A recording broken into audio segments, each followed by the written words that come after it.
नमस्कार बच्चों। अभी तक अपन सेकंड चैप्टर में पढ़े हैं रिलेशन। अब टॉपिक अगला है अपना फंक्शन। फंक्शन क्या होता है? फंक्शन होता है कि यदि कोई सेट ए है, नॉन एम्प्टी सेट, एंड दूसरा जो सेट है बी, वो भी नॉन एम्प्टी सेट है, तो इसमें यदि कोई relation set A to B इस प्रकार से है कि each element of set A is related to any element of set B, and if this relation is unique relation then it is called a function। दोबारा सुनिए, यदि आपका कोई रिलेशन सेट ए से बी में है और सेट ए के ईच एलिमेंट का रिलेशन किसी न किसी एलिमेंट सेट बी के एलिमेंट से रिलेशन है, और यदि ये रिलेशन यूनिक रिलेशन है तो इसे क्या कहते हैं? अपन फंक्शन कहते हैं। अब यदि अपन समाज के अकॉर्डिंग देखें, इसका एग्जांपल ले, जो मैंने सेट ए और बी बना रखा है, मैंने सोच लिया या सपोज किया कि जो सेट ए है वो जितने भी सन है इस पृथ्वी पर वो सेट ए में है, तो यहाँ लिखा मैंने सेट ए को सन के द्वारा रिप्रेजेंट किया, और जितने भी फादर है वो बी के अकॉर्डिंग है, तो यहाँ लिख दिया मैंने फादर। अब यदि अपन समाज के अकॉर्डिंग सोचो कि सन और फादर में रिलेशन कैसे होगा, वो चीज आप जो होगा वो इस फंक्शन की डेफिनेशन को डिफाइन करेगा। जैसे इस वन का रिलेशन इधर कितने से हो सकता है? यदि मैं वन का ए से करता हूं तो ये पॉसिबल है, बट वन का ए और बी दोनों से रिलेशन करता हूं तो ये डज नॉट पॉसिबल है, क्योंकि एक बेटा है तो उसके एक बाप हो सकता है, दो नहीं हो सकते। ठीक है, तो इसका मीन्स है इधर एक है तो ये एक का रिलेशन इधर किसी एक से हो सकता है, एनी वन। ठीक है, तो जैसे मैंने यहाँ लिखा वन का ए से है तो ये पॉसिबल है। टू का ए से कर सकता हूँ क्या? बिल्कुल हो सकता है, क्योंकि एक फादर है, उसके दो बेटे भी हो सकते हैं, 5 भी हो सकते हैं। लादेन जैसा हो तो उसके 56 बेटे थे, 56 थे, तो वो भी हो सकता है। और यदि राजा सगर है तो जिसके कितने थे? 60,000, 60,000 एक बेटे थे, तो वो भी पॉसिबल है। ठीक है, तो इस प्रकार से 2 का किससे होगा? 1 से, तो ये भी पॉसिबल है। यदि मैं इस प्रकार से 3 का सी से रिलेटेड कर दिया, 4 को ई से सपोज या रिलेशन कर दो, यदि मैं 5 को यहाँ नहीं इधर रिलेटेड करूं तो क्या ये पॉसिबल है क्या समाज के अकॉर्डिंग? ठीक है, तो ये पॉसिबल नहीं है, क्योंकि सन है तो फादर तो होगा ही होगा, आसमान से तो टपका नहीं है। ठीक है, इसका मीन्स सन है तो फादर होगा, मीन्स ये भी किसी न किसी एलिमेंट से रिलेटेड होगा, तो मैंने इसको भी ई से रिलेटेड कर दिया। अब यहाँ बी और डी ये रिलेटेड नहीं है और मैंने फादर की कैटेगरी में ले रखा है, क्या ये पॉसिबल होगा? तो बिल्कुल पॉसिबल होगा। यदि इनके डॉटर हैं, सन नहीं है डॉटर है, तो डॉटर है तो इधर जो एलिमेंट्स है उनसे तो रिलेटेड नहीं है, बट फादर तो है। ठीक है, तो इसका मीन्स सेट बी में एलिमेंट आपके बच सकते हैं, बट सेट ए में एलिमेंट नहीं बच सकते।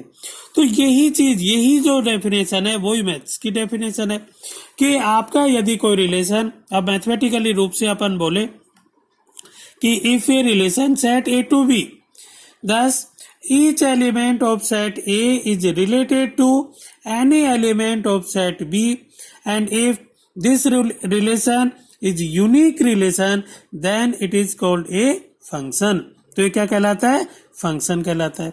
और फंक्शन को रिप्रेजेंट करते हैं अपन एफ के द्वारा या जी के द्वारा या एच के द्वारा, इनके द्वारा अपन रिप्रेजेंट कर सकते हैं। ये इसके सिंबल है, एक्सेट्रा। आगे भी आप और भी ले सकते हैं, वो सिंबल जो देगा उसके अकॉर्डिंग है। अब इसको लिखेंगे कैसे कि f such that A to B, जैसे अपन रिलेशन में लिख रहे हैं ऐसे ही फंक्शन को रिप्रेजेंट करेंगे कि f such that A to B. अब इसका जो नेक्स्ट टॉपिक है वो आएगा डोमेन एंड रेंज। तो लिखेंगे डोमेन एंड रेंज। ठीक है, आप कोडोमेन भी ले सकते हैं और कोडोमेन भी लिख ले, कोडोमेन। तो आपने इसका रिलेशन के अकॉर्डिंग ही देखा। डोमेन क्या होता है? यहाँ डोमेन क्या होगा? सेट ए होगा। क्यों? क्योंकि सेट ए के ईच एलिमेंट का रिलेशन है सेट बी में, तो आपका जो डोमेन है वो हो जाएगा आपका सेट ए हो जाएगा। रेंज क्या होगी? रेंज होगी आपकी बी के वे एलिमेंट जो ए से रिलेटेड है, बी के वे एलिमेंट जो सेट ए के एलिमेंट से रिलेटेड है, उन्हें क्या कहेंगे अपन? रेंज। तो यार रेंज क्या है? तो यहाँ रेंज है ए सी ई। तो यहाँ लिखेंगे अपन ए सी एंड ई। अब है कोडोमेन। कोडोमेन क्या है? तो कोडोमेन है आपका सेट बी कंप्लीट। जो कंप्लीट सेट है वो कहलाएगा कोडोमेन। तो ये सेट बी कहलाएगा कोडोमेन। तो इस प्रकार से इसकी डेफिनेशन है 2.3 की। बस इतनी सी थ्योरी। अब इसका एक क्वेश्चन देख लीजिए ताकि आपके थोड़ा समझ में आ जाए और आप इसको अच्छी तरह से कर सकें। ये कह रहा है which of the following relation are function, कि आपको बताना है कि कौन सा रिलेशन फंक्शन है। ठीक है, कौन सा रिलेशन फंक्शन है। जैसे ये आर है, इसमें गिवन है 2 1 4 2 एंड 6 3 8 4 10 5, फिर है 12 6 एंड 14 7। ठीक है, ये है।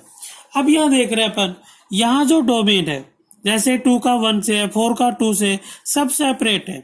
सेपरेट है तो ये पॉसिबल है। इसका मीन से ये जो रिलेशन है ये फंक्शन है। यदि आपका डोमेन रिपीट हो रहा है, जो फर्स्ट एलिमेंट रिपीट हो रहा है, तो वो फंक्शन नहीं होगा। जैसे इसमें सेकंड एक क्वेश्चन दे रखा है, वहां देखेंगे अपन। जैसे r इक्वल्स टू गिवन है 1 3 एंड 1 5 एंड 2 5।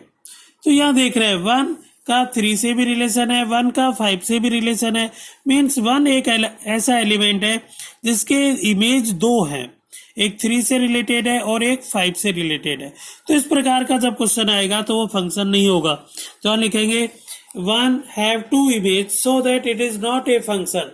ठीक है, बस इतना सा लिखना है कि 1 have 2 image so that it is not a function. तो ये फंक्शन नहीं है। तो इस प्रकार से क्वेश्चन है जो आप इजीली कर सकते हैं। ठीक है, अब यदि अपन एक क्वेश्चन और ले और उसमें आप दिखाएंगे। ठीक है, क्वेश्चन है आपके पास कि फंक्शन एफ है और वो क्या है, x y such that x and y belongs to capital N and y equals to 3x। ठीक है, be a relation on R N.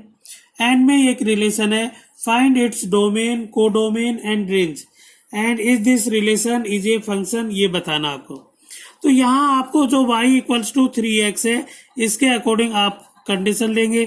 x की वैल्यू और y की वैल्यू n में होगी। तो अपन इसमें क्या लिख सकते हैं, यहाँ लिखेंगे यदि आपके x की वैल्यू 1 है तो y की वैल्यू क्या होगी, 3 होगी। तो इसका रिलेशन हो गया 1 का 3 से।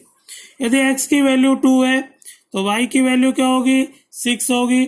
इसका मीन्स 2 का रिलेशन 6 से है। x की वैल्यू 3 है तो y की वैल्यू 9 होगी। तो इसका मीन्स 3 का 9 से है। इस प्रकार से आपके चलेंगे। तो इसका जो फंक्शन f है, या f है तो f ही लिखेंगे। ये हो जाएगा आपका 1 3, ठीक है, 2 6 3 9, ठीक है, डैश लगाएंगे क्योंकि आप इन्फिनिटिव तक ले नहीं सकते। तो फिर डोमेन क्या होगा, तो डोमेन हो गया आपका 1n हो गया 1 2 3 अप टू दिस। रेंज क्या होगी, रेंज है आपके पास 3 6 9 डैश 3 का मल्टीपल कह सकते हैं। ठीक है, अब ये क्या फंक्शन है, बिल्कुल है फंक्शन। क्यों, क्योंकि अब 1 का 3 से है, 2 का 6 है, यूनिक रिलेशन है। यूनिक रिलेशन है तो दिस इज ए फंक्शन। यदि कोडोमेन कहे तो n होगा। तो इस प्रकार से आपके क्वेश्चन है, आप करेंगे 2.3 को। ठीक है, थैंक यू वेरी मच।